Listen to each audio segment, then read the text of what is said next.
देशात विविध भाषा, जाती, धर्माचे नागरिक राहतात.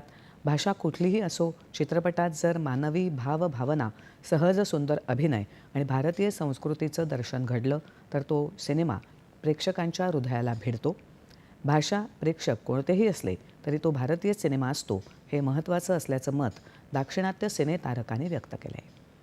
मुंबईत वेव्ज परिषदेत pan Indian cinema myth or moments या विषयावरील चर्चासत्रात ते सहभागी झाले होते.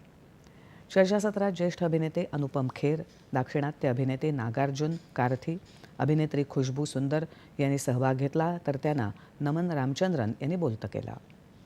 काही वेळा फक्त हिंदी कलाकार घेऊन किंवा सिनेमा डब करून तो पॅन इंडिया ठरत नाही. कथेला सर्व भारतीय प्रेक्षकांनी समजून घ्यायला हवं, असाही सूर चर्चासत्रात उमटला. नागार्जुन यावेळी म्हणाले की चित्रपटाची भाषा महत्त्वाची नसते, तर त्यामध्ये भारतीय संस्कृती आणि मानवी भावना यांचा स्पर्श असेल तर तो सिनेमा अधिक लोकप्रिय होतो. तो सिनेमा बॉलिवूड असो किंवा टॉलिवूड काही फरक पडत नाही. अनुपम खेर म्हणाले की आता कलाकार, दिग्दर्शक आणि तंत्रज्ञ विविध भाषांमध्ये सहज काम करत आहेत. यामुळे प्रादेशिक भिंती कमी होत आहेत. आपला चित्रपट केवळ भारतापुरता मर्यादित न ठेवता जगभर पोचवण्याची गरज त्यांनी यावेळी व्यक्त केली. आणि यानंतरच्या